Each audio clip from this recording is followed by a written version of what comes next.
And we live, baby. Wow. Did you miss me? It feels like it's been months. I don't know if it feels that way to you. Nah, it feels long. Like my kids, like, oh, you doing the show? Like, yeah, said that last week. Yeah, I was getting that too. And it's funny because I also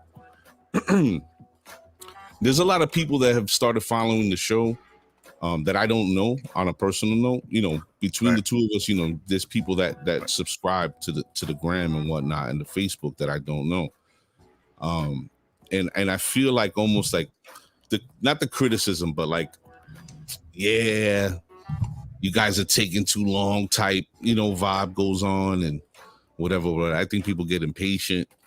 But for the most part, a lot of people have been like, hey, you know, what's going on with you guys? Like, where have you been? I'm like, damn, it's only a week. Yeah. You know what I mean? We're allowed to take a break too. Vacation, yeah. Baby. But most importantly, it's about the switch. You know, we're moving to Wednesdays and, you know, the summer's coming. So people are going to be out, you know, cuando llega el domingo, everybody's out. Yeah. Right. We enjoy the summer. We've been home long enough. Yeah, for sure. So everybody's trying to get out there. Salute to the regular schmegular, Miss Angelica Reyes. We see you. Mr. Johnny Chavez, what's good? Let me turn this off for a second. So, yeah, I mean, you know, people were definitely inquisitive and they were like, hey, you know, what's going on? And, you know, I heard from a few past guests through the DM and, you know, just let them know like, yo, we moving. You know, Cell's got an obligation on the Sundays now, so we're switching it up. Plus, it makes sense for the summertime, you know, to do Wednesday. So that's what we're gonna do for the meantime. You know, so aside from that, what's going on with you, brother? How's everything working out for you on the Sundays? Everything's good, man. You know, week by week, just new adventures. You know, but we're good. We'll be all right. We'll be all right. Yeah, it's crazy because I saw a video that was, I believe it was Brooklyn, where this whole brawl broke out. Yeah, that's actually the park we played at for the years that, you know, last 4 or 5 years, but it's just like it's the dirt field. Like we're on the turf field, that's the dirt field. And we used to always see those guys there. They come, you know, a big party. Like, you know, I don't even know if they have permits for them fields, man. But those guys are just, you know, they usually go there and have a good time, you know, women drinking, hanging out. But you know, they're drinking, you know, beers is cool, man. But when you start mixing that alcohol, that liquor, and that heat, tempers flare, man. And yeah, it got crazy. Yeah, it got crazy. I think they locked up like 5 of them already. Really? Yeah. Wow. And it was like a friendly, like let's say I asked you and Randy to get his team, you know, and us 3 make a team and we just go play. But it was like something with the umpire, the rules, and stupid shit. Like just, you know, yeah. That's crazy. Yeah, that's man. Crazy. Today's Lou Gehrig's day, man. By the way, they made it official MLB, so they're gonna retire that. I think everybody gonna wear number 4 on Lou Gehrig's day. So ALS is you know, it's feel like it's a big thing coming back. I feel like I know people that's getting it again, and it's like you know, it's more like mainstream, not mainstream, but you know what I mean, like more people having it. So I was like, wow, you know. It's crazy because over the last let's say the last 2, 3, 4, 5 years, these diseases and illnesses have been like really popping up, and I really equate it to the food that we're eating, or the quote unquote food that people are consuming. Byproducts. I mean, the food is just, I call it Frankenfood. You know what I'm saying? Because we don't consume real food. Everything is like all these chemicals and you know, you get a can of tuna, you're lucky if there's tuna in it. You know, it's crazy. I bought some organic milk the other day. This is the other day. It's good till July. What? Yeah. What's keeping it? I have no idea. I'm like, is it because it's real or is it something, you know, like Wow. But yeah, it feels good to be back. Everybody that's joining us, man, salute to y'all. I hope everybody's safe out there. Hope everybody had a good Memorial weekend. Yeah, everybody had a nice holiday weekend. You know, things seem to be sort of shifting now. You know, we're in June. The summer's upon us. And I think it's gonna get a little funky. I think And the school's coming soon out here. Man. But tonight, man, we got a special guest. You know, so I'm sure you feel the same way that I do when we have somebody from our hometown, you know, from New York City. You know, it feels good to chop it up with them and to get acquainted with them and know their story. But this cat, yeah, heavy duty. It's you know, to see somebody come from where we've come from and have the accolades that he has, and then I have mutual friends also in the softball world and things like that that are friends with him, and it's like, you know what, you know, this is somebody that needs to be heard. Yeah, for sure. Them flowers coming. But yeah, tonight the set welcomes director Mr. Randy Wilkins and Bronx native, even more so. I can't wait to sort of touch upon that because we had a couple of guests from the Bronx. Guys, I only know I know Jimmy's Bronx Cafe and Yankee Stadium. That's it. I stay away from the Bronx. It's funny because I took my son to where I was living at right before he was born, and he was like, "Oh my God, Dad, is this where we were gonna live?" And I was like, "No, we wasn't staying out here." So yeah, tonight we have the BX's own Mr. Randy Wilkins, director extraordinaire.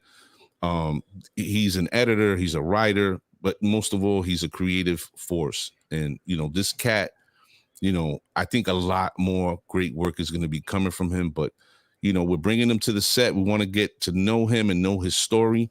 And I think it's going to be pretty dope. Do people say dope anymore? We do. They say lit, we're right? The old guys in the room. Yeah, with the old dudes. But yeah, so we're gonna have Randy on. I haven't said that word in a long time. And we're gonna get to know him. So let's run this track. Yeah, let's go.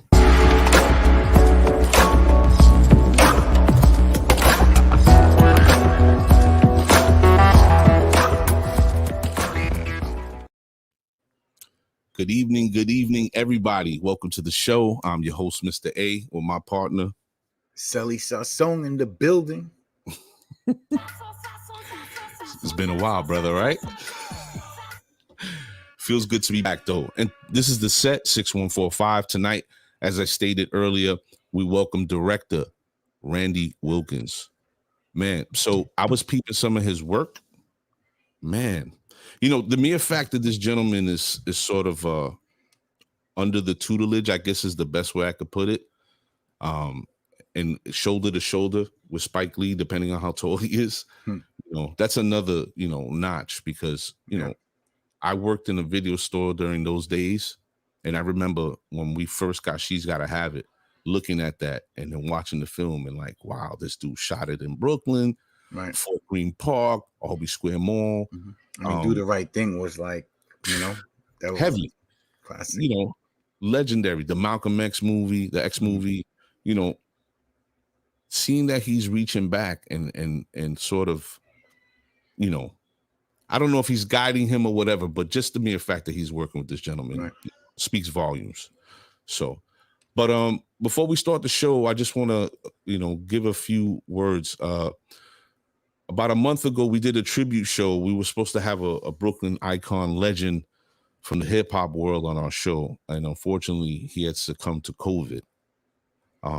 And now we come to find out, you know, his mom had remarried and they were on their honeymoon. And sadly to say, her and her husband both caught COVID. Mr. John Dalton and a Mr. Ciara Fiol. Ciara was our guest's mom. She spoke to us that night. And a short time after that, unfortunately, she passed away. So we want to send condolences to the entire Fiol family, man. You know, we're sorry for your loss. It's a tremendous loss. It's heartbreaking, you know? Yes, definitely. R.I.P. and condolences to the family. Terrible. And also, I want to say condolences to the entire Betancourt family. My wife, unfortunately, lost her dad a few days back. And, you know, it's a huge loss for them. You know, my brother-in-laws are definitely going through it. And, you know, I hope my wife finds some sort of peace in this moment. But it's really tough. So I just want to say, you know, sending y'all love and stay together, you know. Stick it out, because this is where this is where the rubber meets the road right now in your family. So y'all want to get close, do it now. On another note, Sel, again, good to be back. Yes, sir. Excited to have this conversation. You know, yeah.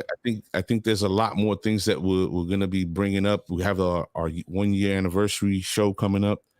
We're going to try to put it together big. So I hope everybody can join us for that. I'm already reaching out to people. We're going to do something different. So tonight, we're going to be speaking to, again, Mr. Randy Wilkins from the Bronx. Man, I don't think there's enough that could be said about this gentleman. He's worked on quite a few projects. You know, he's an Emmy Award-winning director. You know, he, in his bio, states that he helmed the ESPN 30 for 30. And is it correct they're calling him or Spike has given him the moniker Lil Spike Joint? No, I think the name of the brand was the brand. Mm-hmm. Okay. Yeah. And the doc on Roy Jones, that Olympic doc that was done. Mm-hmm. Wow. Yes. Amazing. But he's got a lot of work, man. So, you know, we want to bring him on. Let's bring him in, baby. And have this conversation. So the set welcomes Mr. Randy Wilkins. Randy. Hey, fellas. How are you? Good. How you doing, Randy? I'm doing well, man. Just working hard on this project, Derek Jeter project, and just trying to stay safe and healthy. And my condolences to the families that you just mentioned. My heartfelt condolences to both families. So I really appreciate you guys having me on here, Sally. I know that we have mutual friends in the softball world, so it's great to be here with you guys. Appreciate it, man. We appreciate your time, man. People understand, you know, when they reach back and they actually step up to give you their time, man. You got to give them their flowers while they're here and make them feel appreciated. So we definitely do appreciate your time, man. For Randy, real. I want to say like, I want to do like Coming to America when I hear your name, like Randy Wilkins instead of Randy Watson. But you get that a lot or no? Oh, I get that all the time. I get that.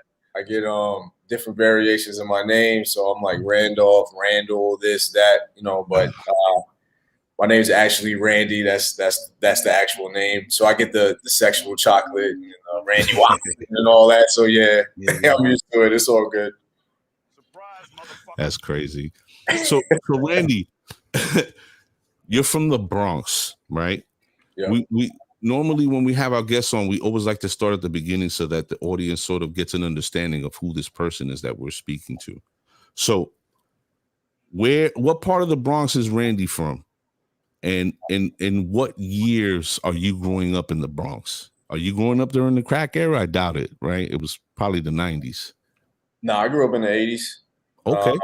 Yeah, so I'm 41. Okay. So I grew up in Parkchester for the first half of my life, and then moved to Co-op a little bit, I think like my junior year in college. And then I just stayed around there for a while. But I grew up in the 80s. My mom was a teacher over in the South Bronx when like the crack houses were across the street. Crackheads be watching her car, making sure nobody fucked around with them. And, she was the teacher to them. So she had the nickname, they looked out.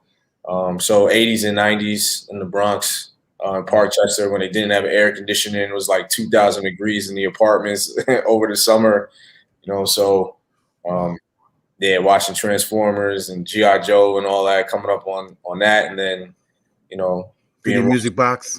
Yeah, of course. I mean, right after school, we went home, watched Video Music Box, did our homework, and then went outside for the rest of the day. So, grew up on all of that, golden era hip hop. So, like, big influences on me and kind of how I looked at the world and interacted with people. And, had a big impact on just how I go about doing things and treat people and my worldview always starts with the Bronx. But let me ask you, so you're growing up in the Bronx during that time, and that's a huge, like, pivotal point in New York City history, especially with the way New York was in that time. So what keeps you grounded? Because a lot of brothers that we grew up with, you know, there's some of us that hoop, there's some of us that play baseball, some of us were book nerds, some of us were street people, you know, like what keeps you from veering off and going into the street? And are you an only child? It sounds like that. I have a brother and a sister. Okay. So my brother's a half brother, so we didn't live with him, but I grew up with my sister, my younger sister, Kelly. So I was always, I was like a combination of all those things that you mentioned. You know, it was like I was the book nerd. I played sports. I'm not a street dude, never was, but definitely knew like more than enough. You know what I mean? Like people that looked out for me. Mm-hmm. But a lot of it was my family and honoring my mom and my dad and my grandmother and making sure I was doing right by them. And I think that I had a good friend network. You know what I mean? So it was like I chose my friends wisely, basically. And they accepted me for who I was. Like I was kind of like this hybrid. Like I was the nerdy kid who got good grades and like went off to good schools, but I showed them respect. You know what I mean? I never left them. I never belittled them. I never thought I was better than because I had certain opportunities that I created for myself. And I think they kept me grounded just by their presence. You know, like they would keep me in check. You know what I mean? And, so it was a mutual respect and a mutual love amongst friends, and also respect for all the hard work that my family put into helping me get to where I am and putting me in positions to succeed. And I didn't want to let anybody down. I didn't want to disappoint anybody. So I made sure that I did the things that were necessary to keep me on the right path. But I think a lot of it was just being around the right people, and staying away from and making good decisions, but also just understanding that what I wasn't. You know what I mean? Like I wasn't acting like a street dude. I wasn't trying to pretend. I wasn't like a fraud. You know, I embraced who I was, and I think people respected that, and they protected me in a lot of ways. Randy, at what age? So now, at what age do you develop this passion for directing and editing, stuff like that? It wasn't until my senior year in college. It was an accident, really. I needed an art credit to graduate on time. Like the one thing I didn't have yet was an art credit, and like ironically enough, I didn't like fuck with art at all. Like I dropped all my arts classes. I was in an art history class, hated it, dropped that. I was in this crazy like theater class where you were building the sets, and I was like, nah, this is too much work. And it's like work. yeah, I'm not doing this. And the one class that was available my senior year, my first semester senior year, was a video narrative course that was taught by a filmmaker out in Pennsylvania. Her name is Mary Haverstick. She was an alum of the school and a working filmmaker, and she was doing this class. And, as we said, I'm from the Bronx. I thought films were like magic. I didn't know that there was a process behind it. They just were on the screen. Like we go to Bay Plaza and watch Jurassic Park or whatever it was that was coming out. Like every week, my mom would take my sister and I to the movies in Bay Plaza or Whitestone, and we would watch a movie. So to me, movies were magic. I didn't know that there was like a process behind it. And I knew about Steven Spielberg and Spike, but didn't know that there was an actual craft behind it until I took this course. And then like within 5 minutes, I understood exactly what she was talking about. I understood that there was a language behind it. I connected to the language. I understood that there was a craft. The things that she was talking about, I immediately understood and could pick up, like when she would give examples of certain films.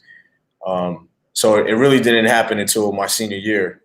And then I just caught the bug. And then I blew my knee out, actually. I tore my ACL my second semester, so I didn't even graduate on time. And then 2001, I came back in the fall and 9/11 happened. And then I graduated officially, got my degree in the winter of 2001. But I didn't want to come back home because it was wild here. So did you end up going to college on like a sports scholarship, or did you just go away? I played baseball in college. You played baseball in college. Okay. Yeah, I didn't have a scholarship. I was a walk-on. Gotcha. What college? Franklin and Marshall in Lancaster, Pennsylvania. So I played there. Actually, I had a tryout with the Kansas City Royals between my junior and senior year. So right before I took that class at Clinton High School in the Bronx, they had the tryout for the Royals. A whole bunch of guys. it was incredible. I'm like, oh man, I'm going to the majors. I was like super gassed off it. I wasn't that good, but I was good enough to at least keep the radars. And then like I blew my knee out, so like that was the end of baseball. I didn't want to play anymore. And then when I graduated, I didn't want to come home because it was 9/11, and like, you know, as you guys know, the city was a mess, and it was like, what am I coming home to? I'm not really getting a job. And I actually pitched the school on doing a documentary on a Black-owned barbershop in the white area where my school was. And the school accepted it, and I basically just made this film not having any experience. Like, I was an English major, so I treated it like an essay. And I wrote an outline. It was like, we're going to talk about this, we're going to talk about that, and then I just put it together. So that's crazy. But it sort of speaks to your journey. How they say, you know, people say, you know, everything happens for a reason, right? And you had all these items happen in your journey that were out of your control. You know, you're blowing out your knee, you know, 9/11 happens, and then you pitched a doc to the school about a Black-owned barbershop. And I don't know what the synopsis was of the doc. Was that before Ice Cube or after? Yeah, it was definitely before. Okay. Yeah. You know, and to hear that it was received, and they actually allowed you to do it, you know, it's incredible. It's almost like a manifest destiny to so to speak, right? And being a walk-on is tough. Yeah, I mean, well, I've always been determined. Like, if I want something, I'm going after it. You know what I mean? It's like, I might not get it, but I'm going to try my best. Right. So, like with the doc, it really was a guess. You know what I mean? It was just like, I've never been taught how to make a documentary. This is like a total like shot in the dark, but I know how to tell a story and I know how to build a story. So it's like, okay, I could do the same thing, but just with a camera and editing it. So I took whatever resources that I had and I just made it happen, and it worked out. And it's like really that project opened up the door for me, because that's how I met Spike eventually. And that film gave me the bug. It was like I brought these two communities together. Like we call them townies, but that's like a disrespectful term. So I don't really like using it. That was the easiest thing for me to use now. But I'm aware that that's a, you know, in PA, the townies is PA. Yeah, so like the local residents, the local community never felt welcomed on my school's campus, because it was like it's a private college, you know, it's bougie. It has like, you know, it feels like it's not a part of the community, at least in the local residents' opinion. So when I made this film, it brought those two communities together, and they realized that like these barriers that were there didn't need to be there. And it was like, well, if I can have an impact on these two places that were basically polar opposites, imagine what I could do if I did this on a grand scale. You know, it was like I figured out my muse, basically. I figured out a way to like communicate with people without having to shout at folks or like dictate something to them. I could just make art, and if I do it the right way, this situation will happen on a larger scale. And that's when I really got the bug, and I was like, okay, I think I want to do this. Did you start to realize by delving into the creation of this doc, did you start to take a better understanding of your surroundings? Because, you know, when you speak about schools in these states like Pennsylvania, oftentimes the college itself has such a stronghold on the town, right? They have fan followings, you know, they love the sports teams and so on. But now that you're speaking of this private school and how this community almost feels like segregated from sort of partaking in what the school does, did it help you to sort of develop a better understanding of how people are easily misunderstood, you know, by not communicating with each other? Yeah, absolutely. I mean, the one thing we did, or I did, I mean, I'm thinking like I had a crew. It was basically me by myself. I was the crew at that time. I jumped right into all the issues. We talked about race. We talked about police brutality. We talked about class. We talked about the invisible lines of segregation that were there. Sounds like today.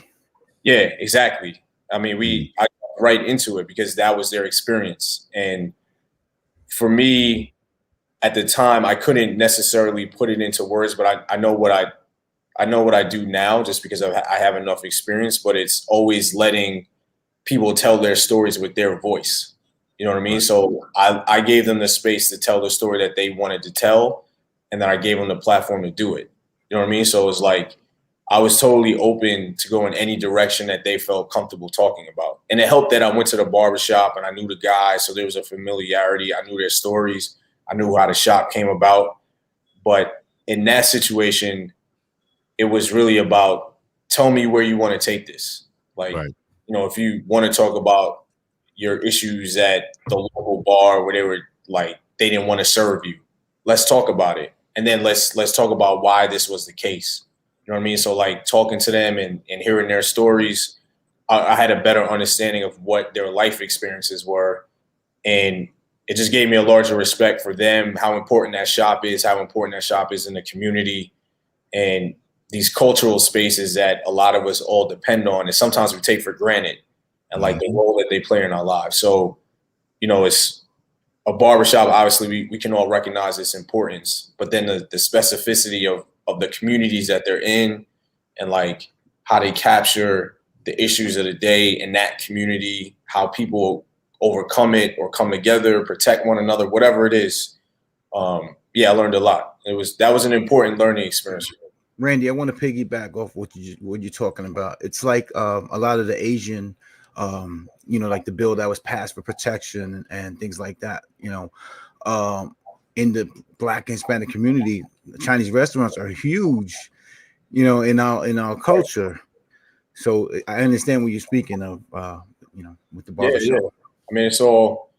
The other thing too is that I was real shy growing up. I'm still like largely shy and like a quiet dude. Like even when I play softball, I just play. Like I'm not like rah and like talking shit. I'm definitely not doing that brawl like in Brooklyn that you guys were talking about. But film gave me a chance to open up, and I learned a lot about people just making films, and I understand how people interact. Behaviors, how people try to keep things to themselves, and like how they tell you things without actually telling you, you know, direct. Yeah, you know, but also just body language and subtext and all that other stuff. And it really gave me a lot of confidence and a lot of growth personally, because it felt like I found something that I found my voice basically. And I didn't have to like do something or be something that I'm not, you know, like film helped me develop that voice without stepping outside of myself. I think this is an important topic because on one hand, you know, you're explaining your journey to the audience. And there's things that you're mentioning and stating that I think anybody can connect with, right? Building your identity as a young man as you come up through life, and then ultimately finding your voice where it fits in this passion that you have for this art, this creative work. So what I'm thinking about now is, do you feel as a director that you get more out of when you deal in the documentary realm, that you get more real from the people as you would opposed to, you know, having an actor? Oh, yeah. I mean, yes, but I'll add the caveat that you're still trying to achieve the same thing. Right. So like you're trying to make a human emotional connection. You know what I mean? Like you're trying to teach people, educate people, but ultimately you want the audience to feel something. So whether you're doing a doc, you want them to feel what that person on the screen is going through. And if it's an actor, you want that character to convey and connect with the audience so that there's an emotional connection and reverence, almost to the point where, you know, if you're watching an actor on screen, you replace that actor with yourself in that situation. So like, you know, that you have an audience when you're watching the show, and it's like, well, damn, what would I do if I'm in that situation? Or I've been in that situation before. This is what I did, and it's taking me back. And I remember those feelings. So whether it's a doc or whether it's a narrative, the importance is making it an emotional connection between what you see on the screen and the person watching it. So I love docs. I love narrative. I think that when you do a doc, you have a greater responsibility because you're telling a real person's story, and you don't want to misrepresent that. So yeah, they're both important, equally important. You're just going about it in different ways and in a different format, but you want people to feel something at the end of it. If you had to choose, Randy, writing or directing, is there a choice there, or is it like either, you know, one better than the other to you, or? Directing when it comes to film. I love writing, but the older I'm getting, the more I realize that I like to write analytically. That's kind of like my niche more. But then when it comes to the creative side, like directing I love directing. Can you explain that? Yeah, so like, you know, you have the creative writing, which could be a script, it could be a novel, could be a short story, just a creative space, a story. You're telling this fictional story. But like analytically, it's more just talking about politics or talking about race. You know, it's more like research based. So you have this thesis, and like I'm backing up this point. You know, X, Y, and Z. I think this, and this is my argument, or this is my stance on it. And you know, more like critical thinking based writing. But on the creative side, like I love directing, screenwriting. I love screenwriting, but it has like a certain language and a certain, you're writing visually, and a lot of things that are happening is dialogue that has subtext, the right beats. There's just a lot of demands for it that it takes a long time to be a really good screenwriter. You know what I mean? Like some people are gifted. I know I'm a good writer across the board, but when it comes to the actual craft of screenwriting, like it takes a long time to really master it or be really good at it, because there's so many requirements, there's so many constructions to make a good story in a screenplay. But like with directing, especially because I have an editing background, I like putting those pieces together. I like thinking about the camera. I just like the whole big picture aspect of it. With writing, it's a big part of it, but like you're kind of limited in terms of the entire totality of a film. But directing, you're doing everything. You're thinking about the music, you're thinking about the production design, you're thinking about the cuts, you're thinking about the structure of it, the actors or the interview subjects. You know, it's just, you're going through the whole thing. That's the part that I really love and like really start to flex creatively. Well, we've been writing a book for about 6 years now, book/series, and I understand what you're talking about. Yeah, it's been a tough go. We actually have been taking from our life experiences growing up where we have in Brooklyn to becoming the men we are now, and just drawing from those stories. It's, you know, it's a tough go. It definitely is. But I definitely can relate to what you're saying as far as all the nuances that going into create this whole vision. You know, when you're just a writer and a writer and a screenwriter are two different things. Right. So a writer is somebody who punches the ticket or collects the fee. The screenwriter is the person that's sitting down making the beats and tweaking every knob to make sure everything is balanced and bringing all the elements together so they sound almost as one, if you would. Right.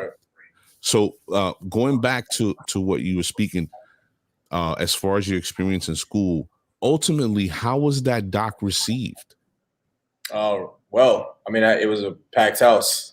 I mean, really? It was, every seat was filled. They were in the steps, like in the aisles, like just packed. It was like humbling as hell. You know what I mean? Because I didn't know what to expect. If I had 5 people in there, I would have been happy. But both communities showed me a lot of love, and it was a nice reminder that I was doing the right thing and doing right by people. You know, because like you said earlier, you know, somebody sharing their time with others means that they're investing in you. For sure. And to have that many people take that risk I could have embarrassed myself. You know what I mean? I could have made something really terrible and people didn't know if it was good or not. Like there was nothing to go off of. There was no track record. Right. And people said, I'm going to rock with you and give you a chance.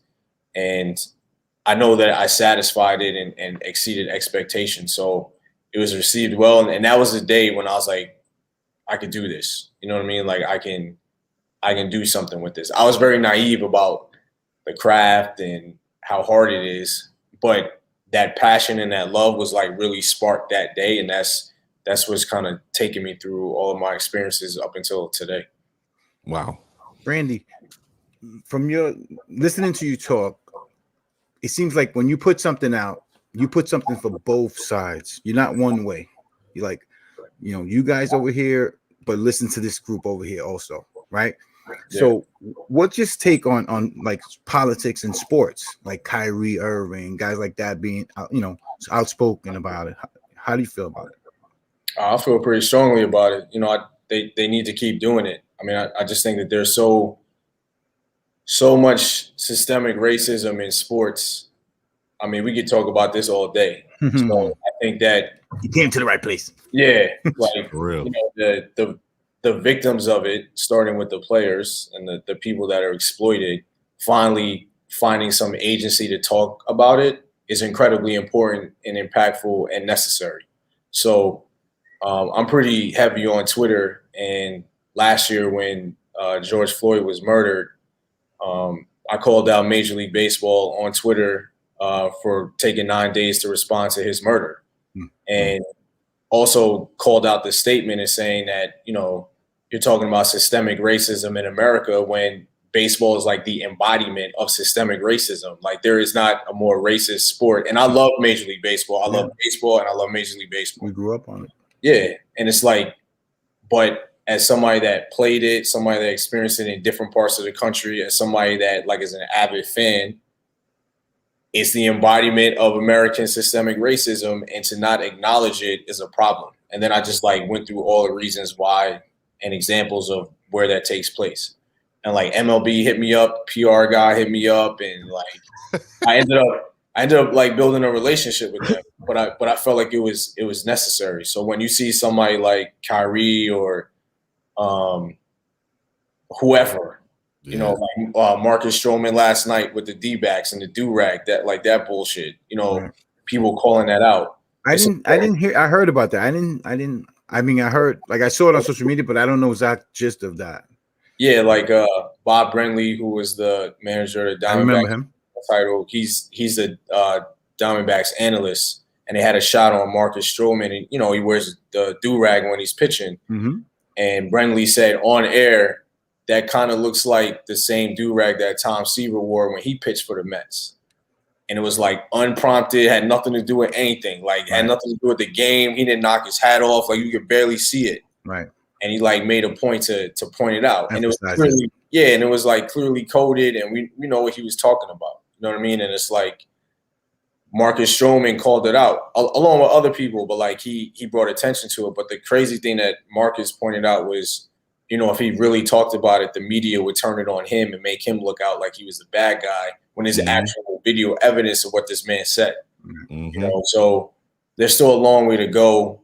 And the more and more these players talk out and like speak out, the better it is. You know what I mean? Like, I feel like it needs to be hit on multiple fronts. It can't just be the players. It's not like just only their responsibility, and, it's reflective of society. But I feel like very strongly that these guys and these women, especially like the WNBA, like to me they're the standard for like athlete activism. Like they number one on the list. So it's very important. I can appreciate I was really apprehensive, and I appreciate the fact that my partner, Mr. Si-Hun, brought it up. I was really apprehensive about, putting topics like this out because of the fact of the work that you do and the backlash that you may or may not face. But in hearing how open, honest, and vocal you are right now, and the answer to these questions, it speaks volumes to who you are as a person. Because I think that nowadays, a lot of our young people, as they come up, they start to understand the world around them, and they can't really be that vocal unless you're you're at your apex or your pinnacle in your career where you're like, I already got the big contract. I'm good. You can't really hurt me. Got the bag. Yeah, I got the bag, right? But listening to somebody like yourself speaking the way that you do is solid and it's appreciated. I think that people need to understand as uncomfortable as you feel hearing about it, we as a people are uncomfortable dealing with it. And the more that, you know, our athletes, actors, whatever, step to the forefront and they're honest about what's happening, you know, it can open up a dialogue and sort of bring about change to what's going on. It has been going on forever. So whatever. Yeah. I think it's hard for somebody who cares about this stuff to not talk about it after what happened last year. For real. You know, it's just like the door's been knocked down, like that apprehension is out the window. You know, and it's like I don't think that we should carry the burden of explaining things to people. Like, it's not our responsibility because we're ultimately victimized by it. And I don't think that we need to spend all day explaining our experiences to people that don't get it or perpetuate it. Mm-hmm. But I think it's important that we start calling it out and like having that agency to engage in those discussions and those actions. You know what I mean? And like doing it for positive change, not just talking shit to talk shit and like as a crutch or as an excuse. But I mean, after last year and everything that we went through as Black and brown people and Asian people and LGBTQ and like across the board, I mean, we got to talk about it. I feel like it's you know, we just have to do it. It's important. I've always said, you know, you are the product, right? So all these guys making millions of dollars, pool that money, start your own damn league. Yeah. The hell with this NBA. You know, it's a monopoly. So start your own league. Yeah, you might not but there's a way to do it. If you guys are all businessmen, you can figure it out. Right. You know? Yeah. I have to interject on that one. if you really, and Randy, you could agree or disagree, but if you really want to see what this system is about, let these brothers try to pool their money. Let's see. That's what I'm talking about. And you know what will happen? The system will show you exactly what they about. And then everybody will be on notice of the real. And it goes back to the point. We already on notice. We know what it is. Not everyone thinks that way, though. Not everyone thinks the way we do. No, I get that part, but I'm just saying, from our standpoint, we know and see and understand. We hear the coded language. We hear the blatant language. It's not like it's lost on us, right? My whole thing is I'm tired of people asking me to justify the reaction. Right. If you're asking me to justify reactions, like I don't even need to talk to you, right? However, when you start talking about financing, when it comes to money, that's when people will perk up and be like, what? Are you going to do what? Oh, we can't let that happen. Right.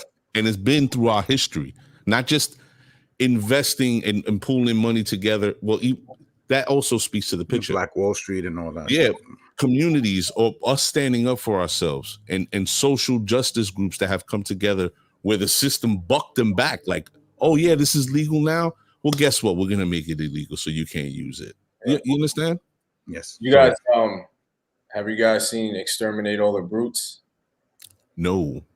So Raoul Peck, who's like one of the best doc filmmakers out there, he's a genius.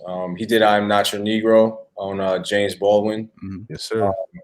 So he's done Exterminate All the Brutes for HBO, and it's 4 parts, and it's basically the story of white supremacy in the world and the history of genocides based on white supremacy in the world. And it's basically a rewriting of world history. Right. And in that, he talks about these systems and how these systems like came about and what the origins were, and you know how white supremacy first began, and then it was leveraged as like an economic tool to take over the world. And it's so thorough, and it talks about like all the things that we're discussing now, but it talks about like the origins of it and how that system was created and basically made to be foolproof because they're the ones that exterminated all like Black and brown people and enslaved them and did all those things. So it's like that's where art and social importance and all that stuff like combined and just like merge to be this like very important piece of work that you should teach in that's it. You should teach in school, but if you taught it in school, you would basically have to like redo the entire curriculum. So, it's at that level. So it's like, I see what you're saying. Hey, it's just like, you know, you have these ideas and it makes sense and you think it works, but the system is created so like there's an automatic response to reinforce itself. Not so fast, my friend. Yeah, that's right. It's fail safes. Yeah. Ladies and gentlemen, if you're just joining us right now, I'm your host, Mr. A, with my partner, Sally Sasson. And this is the Set 6145. Tonight we're speaking with the BX's own Mr. Randy Wilkins. And Randy, I want to sort of backpedal. I want to get back to your journey through school. So the doc is well received. You know, is it that moment? You know, I'm sure you were leaving school soon after. Yeah. Or did you? Okay, so now you're leaving school. I thought I was. I ended up staying a little bit longer. So what starts to happen for you during that time? So the film comes out, and then there's a new president at my school who is, I think it's fair to say, was more of a visionary than the president during my time as a student. And his name was John Fry, and he saw the film, the barbershop film, and he asked me to stay on campus and gave me a job as like a filmmaker in residence. But he wanted me to do work that talked about the college community and the campus. And he gave me carte blanche to figure out what story I wanted to tell. It wasn't, you know, making advertisement for the school. It wasn't like a pitch for the school. It wasn't anything like that. It was just tell stories about the community through my eyes. So one thing I did was a doc called Kaleidoscope, where I got 4 people that weren't like mainstream students or like weren't the, you know, popular students. Yeah, or just like the dominant like demographic of the school. And I gave them cameras and I was like, just film your experiences. And I interviewed them and then I shot my own stuff and I made this film. And it was like, it felt like somebody else was doing the work for me. Like, it just felt like I was like in a zone making it, you know what I mean? And there were so many things that we touched upon. And I started to figure out that I could be a little bit more adventurous with my filmmaking. Cause again, I didn't really know anything. So it was like, oh, I'm gonna try this. I saw this movie. Let me try that. And that's the film that Spike ended up seeing when he came to visit the campus. Spike came to visit as a guest of the school for like 2 or 3 days. And they had a dinner, a welcome dinner before he spoke. He had this lecture that night, and John Fry, the president, gave up his seat next to him so I could sit next to him. Wow. And like, yeah, it was like a very gracious move, and forever thankful for that. Like that small gesture changed my life because I started talking to Spike. We hit it off right away. We actually got into an argument about Pat the Bat Burrell. He was on the Phillies at the time. And, we talked about sports right away and connected. I was like the film guy on campus, but I was like one of very few like Black students at the school or former alumni of the school. And I gave him the film Kaleidoscope. I was like, you might not ever watch this, but this is the only time I'm going to meet you. Like, let me shoot my shot, basically. That's it. There you go. And then he left because he was in production for She Hate Me. He was in production for that. Salute. And so he left and then came back like a month or 2 later when production was over so he could like lead classes and do like Q&As and stuff. And I ended up being his host. So wherever he went, I was with him. So I had a chance to talk to him even more. And when he was leaving, I asked him if he had a chance to check out the film. And he was like, yeah, like I liked it, but you need to learn how to make narrative films. And at the time, I didn't know what that meant. I didn't know what that meant, like learn how to like do scripted stuff. Right. And I was like, okay, bet. Like, I don't really know what that means. Like, I don't know how to do it, but there was no Google back then. Yeah, it was like, I mean, it was Google back then. I'm joking.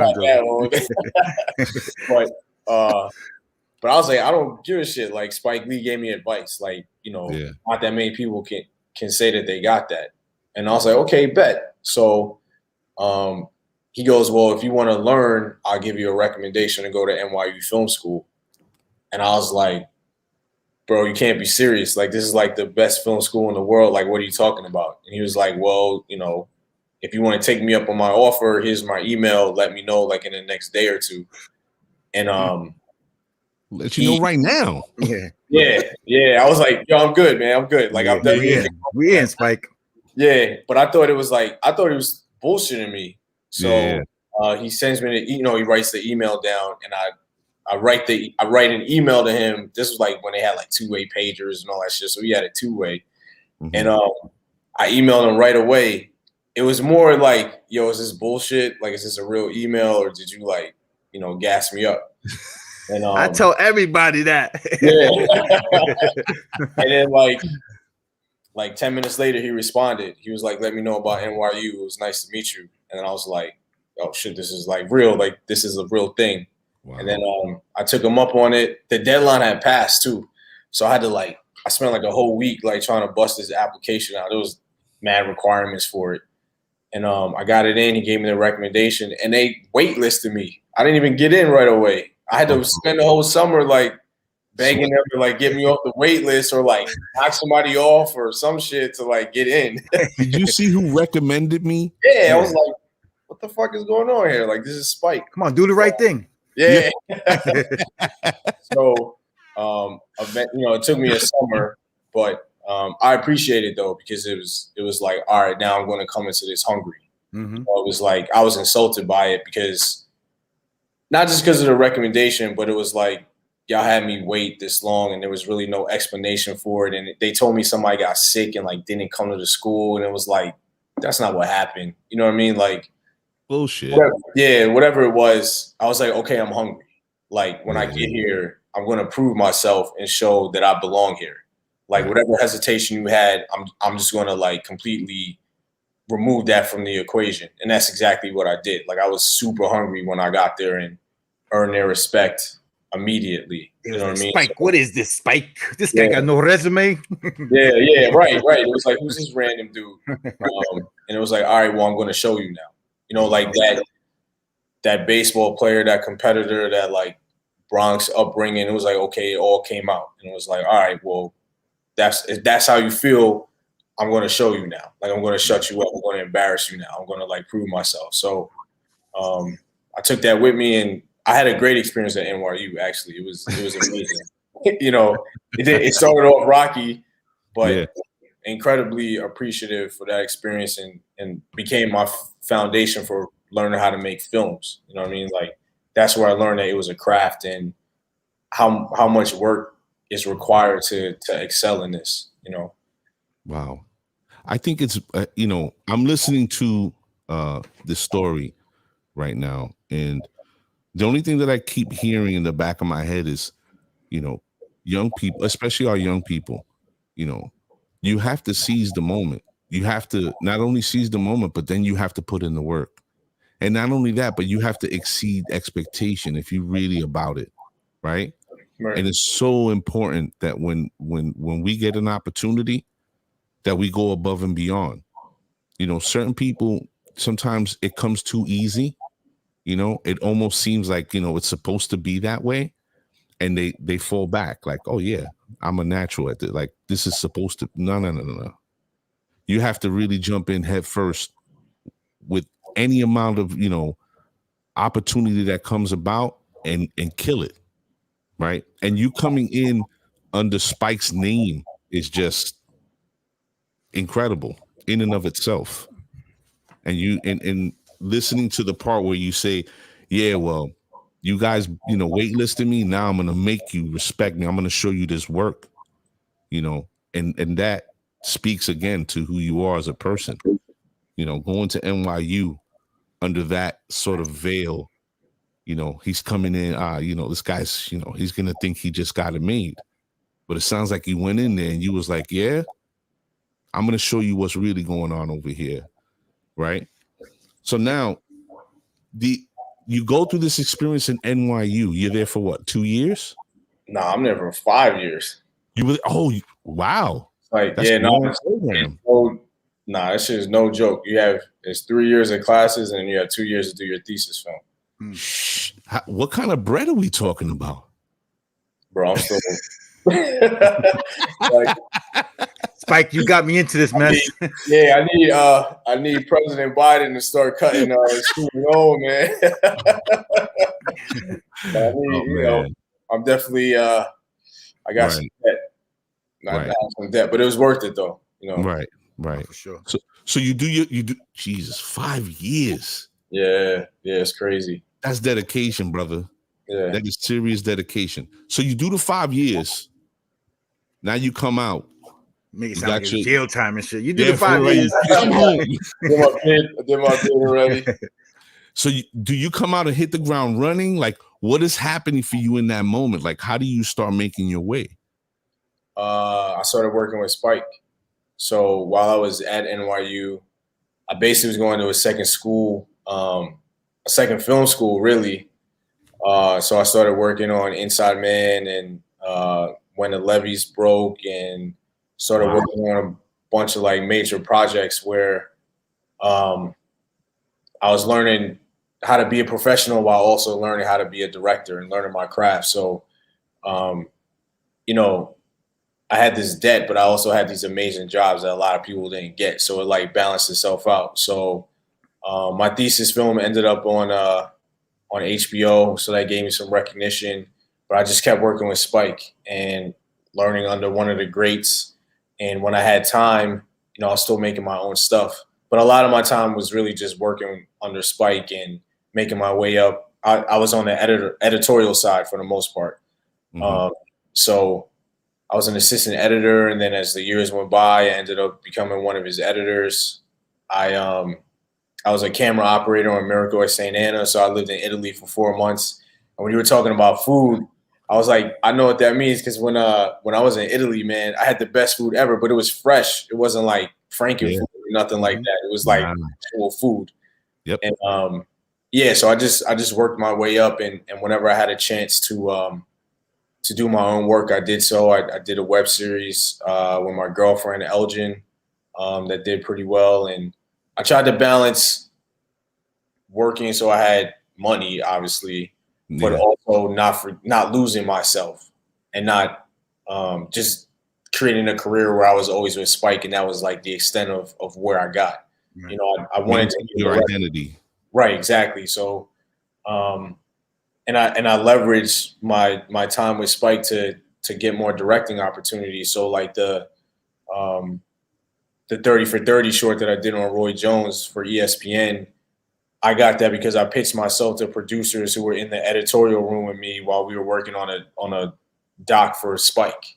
You know what I mean? So like they had the Lil Spike Joint series, which was like a bunch of shorts, and they told me about it, and they said, you know, were you interested in editing more? And I was like, no, I'm interested in directing one. Like, let me do one. Let me pitch myself. Yes, and they were like real gracious to allow themselves to look at me beyond just being an editor. And they were like, yeah, if you have something, like, send it to us and, you know, we'll figure it out. And then, you know, I sent them the Roy Jones idea, and you know, so I took advantage of the opportunities that were in front of me when they presented themselves, and that helped me out. And, you know, eventually I got away from editing and was able to branch out away from Spike and start doing my own thing as a director pretty much full time now, which was the goal. But it took a very long time. You know, I mean, I graduated from NYU in 2009, and I really wasn't a full-time director until last year, really. So think about all the kids that were in the classes with you. Yeah. You know, not everybody goes from graduating to being behind the camera or even editing or whatever the case may be. You know what I mean? It sounds like, again, like manifest destiny. You know, these opportunities arose, the universe was aligned properly, and you were falling into the opportunity, but it wasn't something where you sat on your laurels. You actually took the ball and ran with it. Yeah. Right? Yeah. So now, how does it feel to you? Is this like being in this journey and then reaching to where you are now? Is it surreal? Is it something that's like, you know, this is what I do? It's a little bit of both. And I think, actually, I think it's important for me to have these conversations just personally, because it's a reminder of like how much work I put in. Like you're not thinking about it in the moment. Right. It's just like, I have this job. I'm able to tell this story. Like, you know, I'm just on to the next thing. Right. But I think having time to reflect has really reminded me of like I earned this. You know what I mean? And like I made a lot of sacrifices to get here, and I belong to be here. I belong Exactly. here. Like I earned this chair that I'm sitting in. You know what I mean? But at the same time, yeah, it's definitely surreal. I mean, I make movies for a living, you know, Yeah. and I'm like telling Derek Jeter's story. Like I'm like that one person that's telling the story of somebody who did not share much of himself with the world. And it's like there's an incredible amount of responsibility that comes with it, and I recognize it and I embrace it, but it's also dope. You know what I mean? It's just like dude from the Bronx gets to tell Derek Jeter's story. So it's surreal, and I have to remind myself too that while it is surreal and it's wild to say that, I earned it. You know what I mean? Like it wasn't handed to me. There was like no privilege involved. There was no jump in the line. You know, I worked my way to get here, and like the rewards are revealing themselves finally. But it is dope. You know what I mean? I won't front. Like it's pretty crazy to be able to say that, and I'm just fortunate that I'm doing something that I love. For You know, sure. that was like where the perseverance came from. That um, I'm fortunate that I found something that I love because a lot of people don't. Mm-mm. And I listened to it and I took the risk. Um, but yeah, that like passion and love like got me through a lot of low points. You know, it wasn't always easy. So Randy, I want to get into the Jeter thing, but first I want to go back real quick. The Roy Jones Jr. Short. This was your idea? I pitched it. Okay. Yeah, so And ESPN wanted to do something with him, but couldn't really settle on something. And then I pitched the idea of focusing on the Olympics instead of talking about his like professional career and all that other stuff. So They didn't really talk about his. They didn't really. A lot of people don't know about his amateur career or like his Olympic experience. Mm-hmm. So it felt like a nice avenue to tell Roy's story from a standpoint and a viewpoint that a lot of people didn't know about. So yeah, the idea to focus on the Olympics was mine. Yeah, it was pretty much what I pitched to them.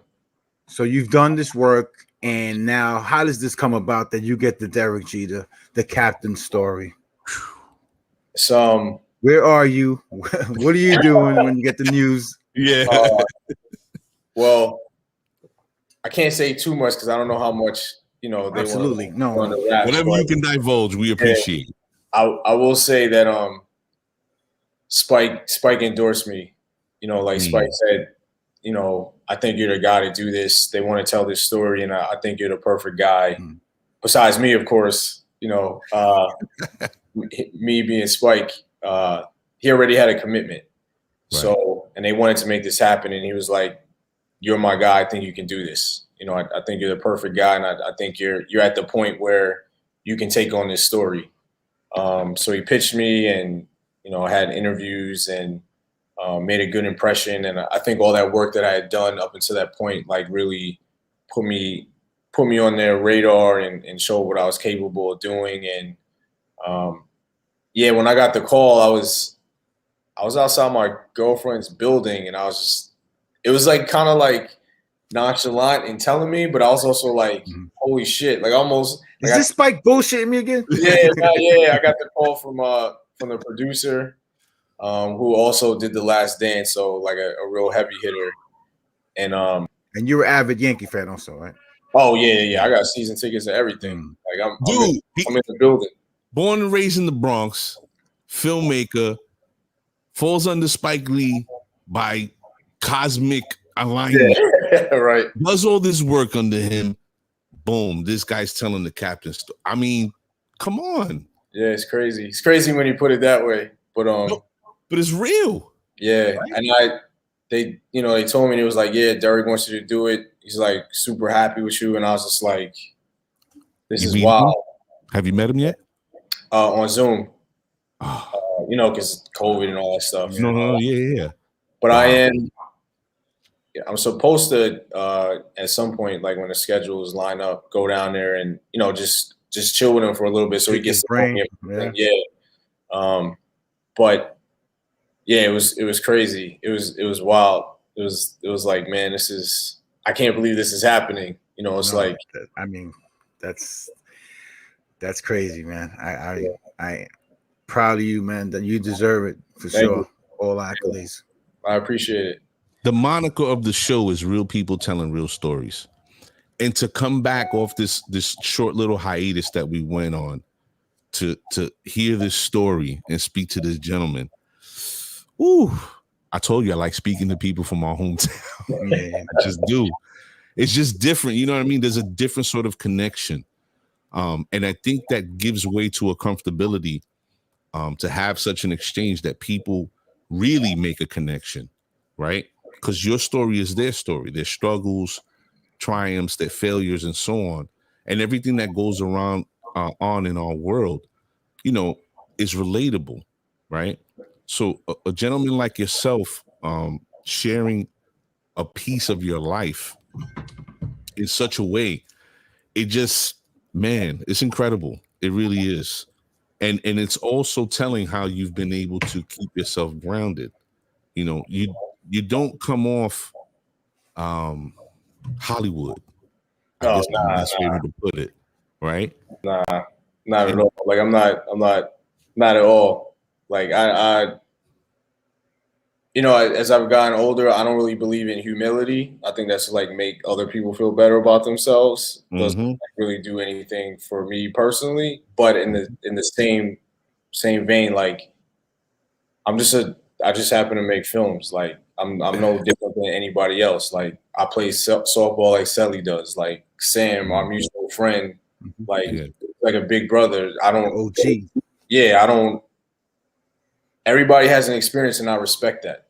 You know, everybody brings something to the table, and I respect that. Like to me, it's about how we treat other people. I just like to bring positivity and make other people feel good, and even just like respecting that we're in the same space, we're from the same city, we're from the same borough, whatever it is. Like I'm not putting myself above anybody else because I make films. Like it has nothing to do with how you treat the person standing next to you. You know what I mean? So it's like I'm not into the Hollywood attitude. I don't appreciate it, and I don't ever want to get to that point where people think that I have that outlook on life. I'm just not into it. You know what I mean? Like that's not me at all. I just like being Randy, regular dude who makes films, who's pretty good at doing that. And, you know, I enjoy just being a regular guy. You know what I mean? Like, I know that might sound weird or like simple or whatever. No, it's actually is refreshing. Because again, as I told you earlier, the one thing that we want to convey to our audience always is you're gonna have people on the show that have achieved and received accolades and have done great things. But the one thing we want everybody to understand is you don't have to be starstruck. You don't have to be oohing and on. This is a person just like we're all human, right? And the more we bring people on who have achieved as you have, and they start to understand that, I think we could start getting back to being good to each other, being empathetic to each other, and starting to listen to one another, right?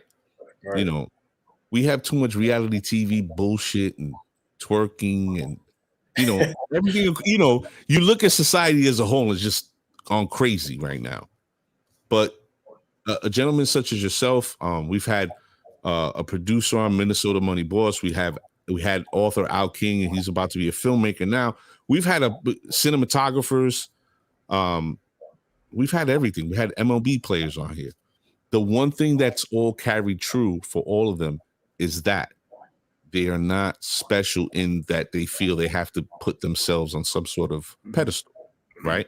But the reason we bring you on even more so is to recognize and give you, as they say, your flowers now, because they're deserved. You know what I'm saying? Hearing this story, incredible. Incredible. I think like Derek Jeter, when you do probably meet, is probably a regular guy like you think too, right? He's probably, because he's always that way. Like when we met him in Jimmy's, he had like a plash, you know, like just regular dress, regular. He's a regular dude, and I don't think he was about that. So you probably get along fine with him. Yeah, so. I don't think it's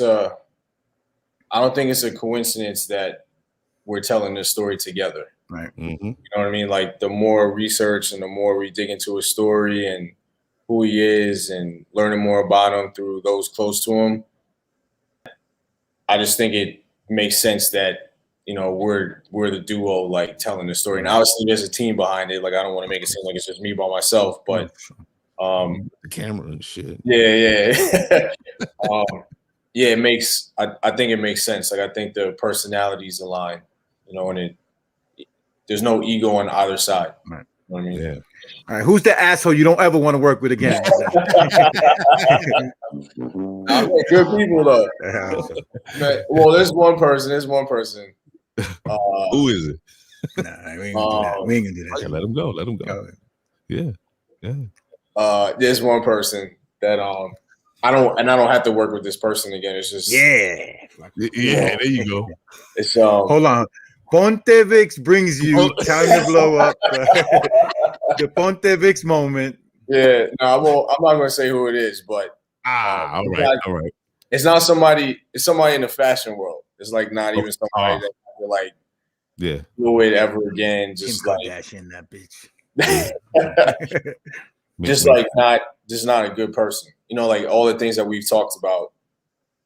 This person is not embodied that at all. Like, and just not respectful to other people or empathetic.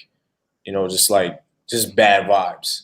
You know, so and it's rare for me to say that about somebody, but also rare to actually experience that professionally.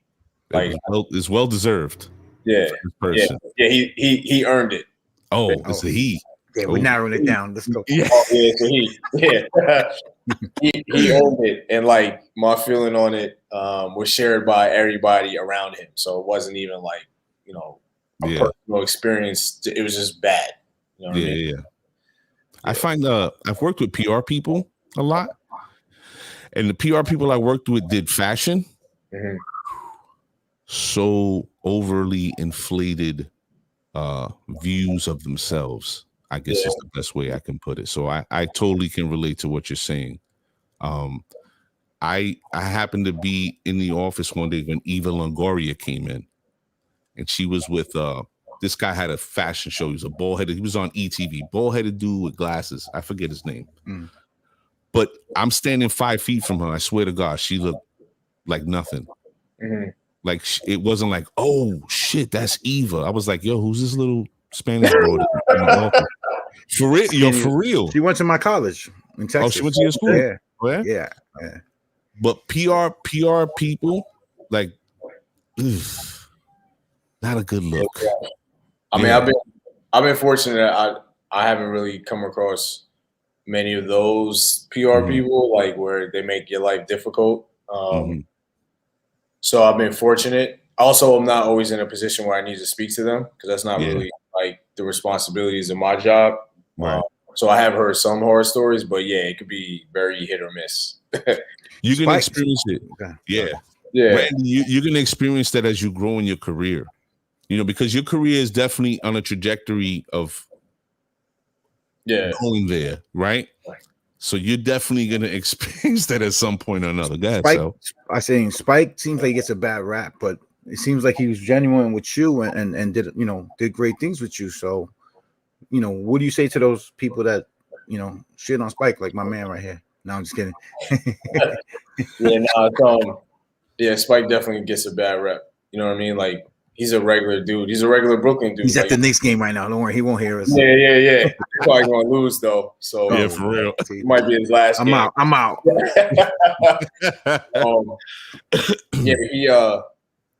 He's a real dude. Like, very supportive. He's somebody that leads by example. So it's kind of like if you've earned your way in his space and working alongside him, you've earned it. Right. Like, incredible work ethic, the hardest working person I've ever been around. Like, I still don't know when he sleeps. Wow. But he'll walk down the street in Brooklyn like he was just not Spike Lee. You know what I mean? He demands a lot, you know, and he has very high standards. And I think he's an important person to be around in that respect because he doesn't settle for anything less than his standards. you know, and there's a reason he's at the point that he's at. And he's very gracious, and he does it in his own way. You know what I mean? Like a lot of it's just relying on exposure. Like, I'm going to expose you to this process. I'm going to expose you to these worlds, and you make of it what you can. Like, I'm not going to like usher you through the door and like do everything for you, but I'll put you in a position so that you can succeed. Now it's up to you, or you're going to do it or not, and what you make of it. But you know, if he believes in you, he's going to put you in positions to take advantage of the opportunities that could come along with it. So for somebody at his level, I mean, he's an icon to do that for a lot of people. And it's not just me. There's a lot of people that he's done that for. You know, it shows him the type of person that he is. Even actors. Oh, he's brought a lot of actors along the way. You know, he's exposed us to people that probably, you know, if it wasn't for him, their shot probably would have came later on in life. Rosie Perez. Rosie Perez. There's a bunch of people that he's had in his movies. And the only reason why I'm sharing this screen with you right now, salute to my guy, Sean A. Corey, Leisure Life, New York City. He designed this for Spike. Nice. And, you know, he did his thing. I was again, giving flowers when they do. But that's the other thing about Spike too, is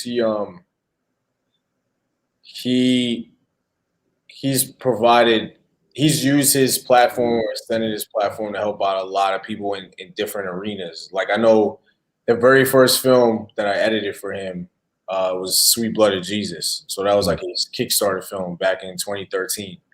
And his music composer was Bruce Hornsby, the great Bruce Hornsby. And I'm thinking that that's the only music that's going to be in the film, that, you know, it's just that score is the music for the film. Mm-hmm. And like one day he came in and was like, all right, so we're going to put out this call for original music from unsigned artists. And like, we're going to go through all of the songs, and like, we're going to pick like however many cues, and we're going to put them in the film. So like, this isn't the only part of music the score isn't the only music that's in the film. Right. I'm like, you going to ask all these random people to me, it was like, this is wow. Like, why are you doing this to yourself? Like, you have access to anybody that you want. But it made sense. It was just like, this was a Kickstarter film. It came from the ground up. I'm going to give as many opportunities to give people a shot. And he listened to every song. Like, every submission, this man, like, whether he was in the car, he was in his office, like, he listened to every song with his with the people at 40 Acres, the great staff at 40 Acres and a Mule. And they listened to the music. Like, he heard it and like culled it down to the however many songs we ended up putting in the film. And he knew the songs. They reached out to the artists. Like, it was no joke. Like, he put all these people, the songs that he liked and actually fit the film, made it. You know what I mean? And like, he created a soundtrack so these people could like make money off their tracks and like get their shine. Yeah, and they kept their rights. It was amazing. Forward, man. That's, you know what I mean? Yeah, and it was like, how many filmmakers do that? You know what I mean? Like, extend their platform so other people can have an opportunity to capitalize on it and do something for their careers. You know, that's not a lot of people to even think about it. Like, I didn't think, I was just like, this is wild. Extra work too. Yeah, a lot of work, but he did it, because he wanted to help put people on. So that's the type of person that he is. And the sad thing is, the media gave him hell about that movie. Oh, why are you doing a Kickstarter? You're rich.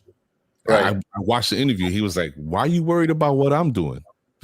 But don't worry about it. Let the people chip in, and that's it. We're going to get this movie done. Like, really, like, what are you doing? So, Randy, what is the future for you looking like? What is it that, I'm sure there's a project in your mind that you would like to bring to fruition one day? And if so, I want to know what it is. I don't know if it's like a specific project, but okay. I mean, the film that like really got me into movies and all that stuff was Empire Strikes Back. So I want something, it doesn't have to be Star Wars, but I want something at that level.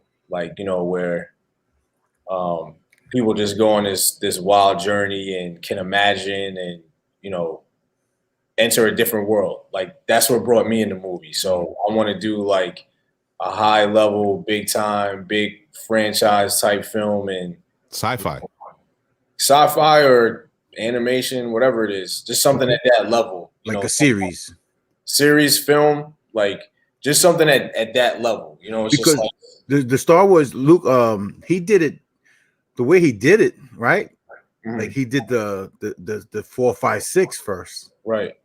So that is that something that he did, or he just thought about it after and like, you know what, I could bring the first 3. You know what I mean? Like Empire Strikes Back is 5, episode 5, right? Right. I think he had an overall plan for telling the story and It's crazy. you know, just built it out. So I don't think he knew all the stories of the prequels and the sequels, but yeah, he had a plan behind it and it worked out beautifully for him. So Naturally. yeah. But let's get off that. I want to know.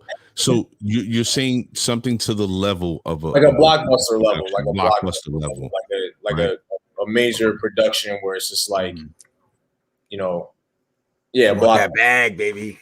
Yeah, but also, yeah, it's that, but it's also like I want to tell that kind of story. That's what got me into films. You know what I mean? It's like something where, you know, it's just like a mega big project. You know, just like something that's like the ultimate challenge for a filmmaker. Right. So like for a while I wanted to do like Masters of the Universe or Thundercats, like something like that. Like Voltron, that was all that shit back in the day. Yeah, and like something that has like a mythology behind it. You know what I'm saying? Like something where, but even if it's like original, where it's like a black brown mythology, you know, something where we center our own people on that scale. Wow. You know what I mean? So it's like, yeah, something that centers us, but at that level. You know what I mean? That would be the ultimate goal.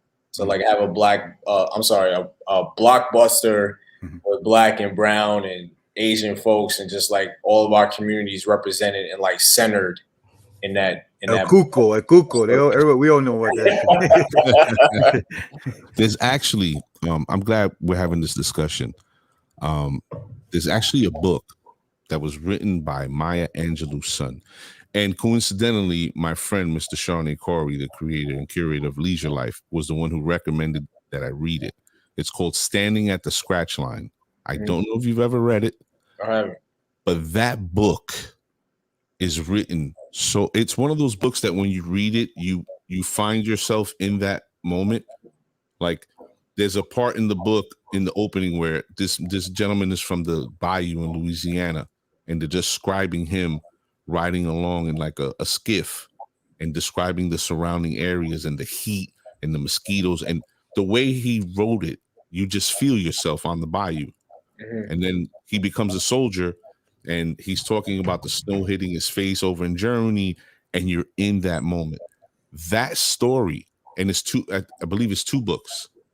That story is amazing. And it would be an amazing, like you said, like blockbuster film.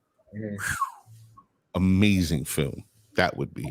As a matter of fact, I think I tried to troll Spike when I read it. You need to get the rights to this movie because, and yeah, he ignored me. but Randy, let's shift gears. Because you're a New York dude, right? Check it out. So you love hip hop the way we love hip hop, right? Yep. So I'm gonna ask you the favorite hip hop question of all time. Top 5 dead or alive. Where do you stand? Where does Randy stand? Top 5 dead or alive. Be careful. I mean, Nas. Okay. I'll put Jay in there because I'm with 2 Brooklyn dudes. I don't want to offend y'all. No. This is you. I mean, it's not even like this might be a cop out, but it's more like favorites for me. No, yeah, that's what it is. Your top 5. Oh yeah, it's like Nas, Redman, Black Thought, Kendrick. Who else? I know that's 4. I'm missing. It's like so many people. J. Cole.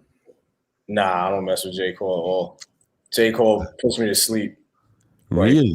yo, yeah. Like, nah, I'm not. I know. Like J. Cole's like J. Cole's like real divisive, but for me, like, nah, I can't. I don't get down with J. Cole. I tried like numerous times. But, Right. yeah, like, but Redman's my favorite of all time. Like, that was like my guy. I like when I was younger. If he grew his like Hendrix afro, I grew my Hendrix afro. If it was like cut it short, I cut it. Like that was my guy. So, yeah, Big Daddy Kane. Yeah. You know, Rakim. Big Daddy Kane was like a big influence for me too, because I think that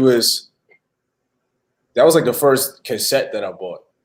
Long Live Kane. It was Long Live Kane, I think. Yeah. And like, I couldn't believe that this dude could like say all of that, like everything. It was just Big Daddy Kane was like a big influence on me. But yeah, like Redman's number one for me. Like Redman and Nas would be at the top two. And like Black Thought, like as a lyricist, I just thought it was like never people don't appreciate him.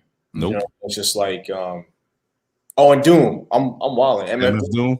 Yeah, MF Doom's the first guy. I'm wilding. I'm complete. Like I don't even know why I blanked out. Like MF Doom would be in my top 5 too. It's just that dude was a genius.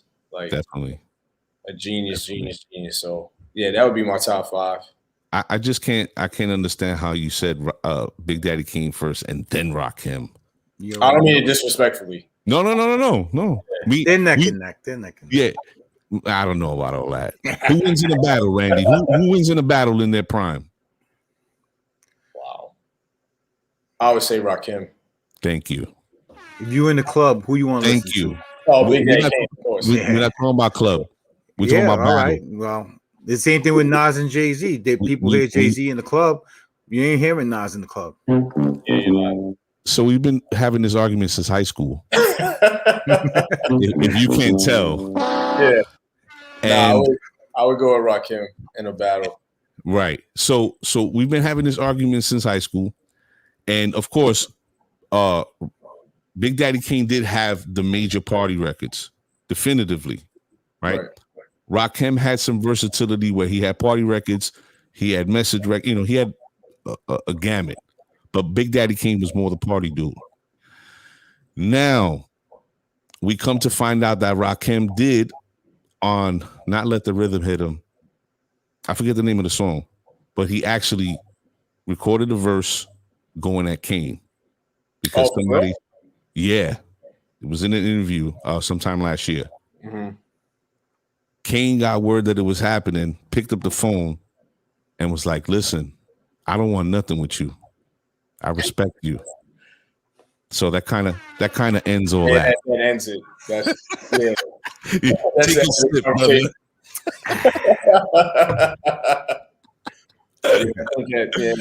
That kind of ends that right there. Like for me, Rakim was like before Rakim and then after Rakim. Like it's very clear that things changed when he came on the scene, and like everything was different once he came. And the thing about Rakim too is that I appreciated that he didn't really like listen to rap.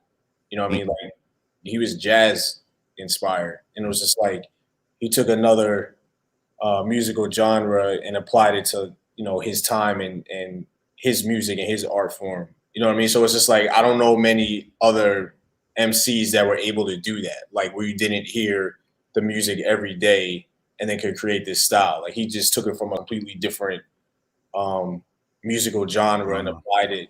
You know what I'm saying? It's just like, to me, that separates you from a lot of other people. Biggie learned from jazz also.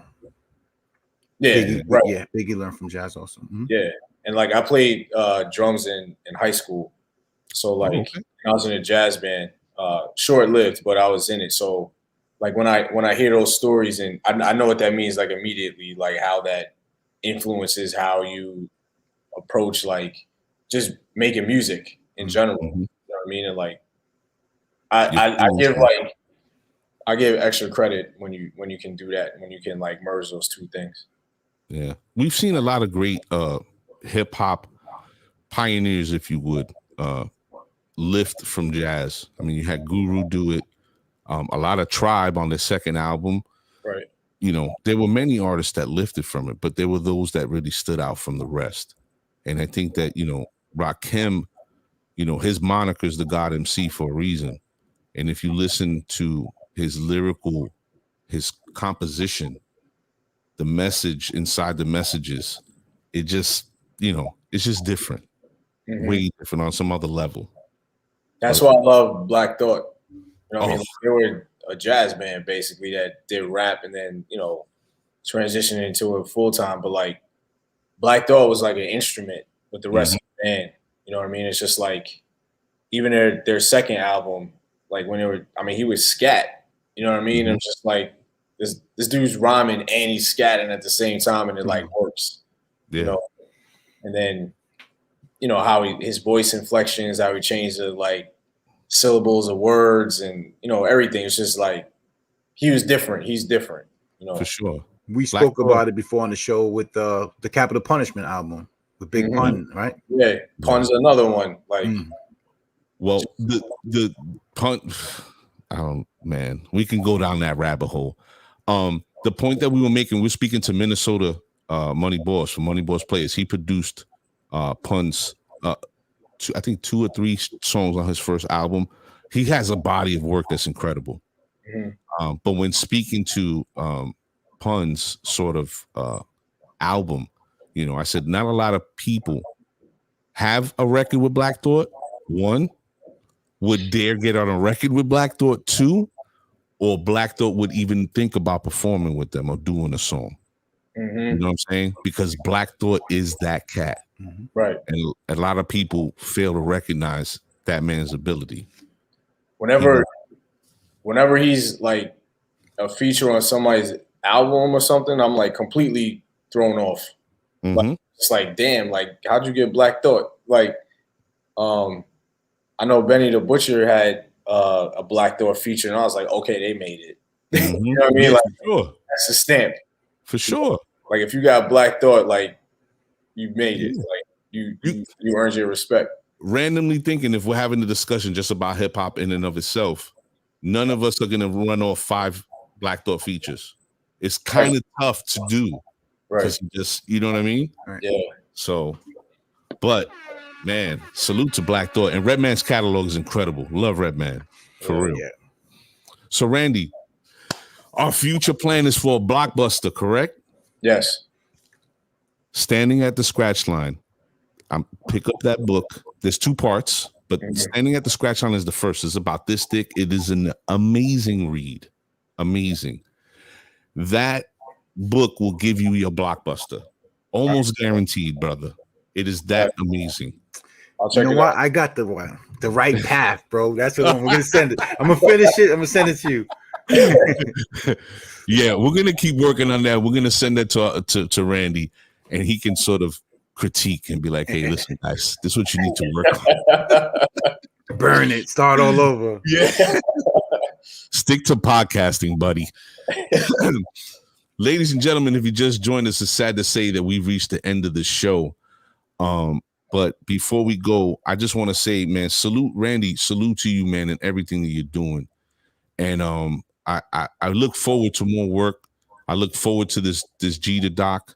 I know my guy here he's a sports dude. He's, you know, he knows players' history and what size shoes they wear and their batting averages. He knows everything. But I'm definitely looking forward to it because Jeter was an amazing Yankee, and he was in such a time slot with so many great players that achieved so much that I'm sure it's going to be amazing to watch. And now, as we always say, you're part of the family. If you ever want to promote anything or if anything that's coming up down the line that you want our audience to know about, don't hesitate, reach out, brother, and the platform is yours. I appreciate it, man. Thank you for having me. It's an honor to be here, and I'm happy to connect with you guys, man. It's been great. Yeah, for real, man. Appreciate you, brother. Yeah, shout out to Sam for connecting us. I appreciate it. Yes, sir. So yeah, my boy hit me up. He's like, yo, I reached out to him on Twitter. He's trying to get you. I'm like, you don't know who I know.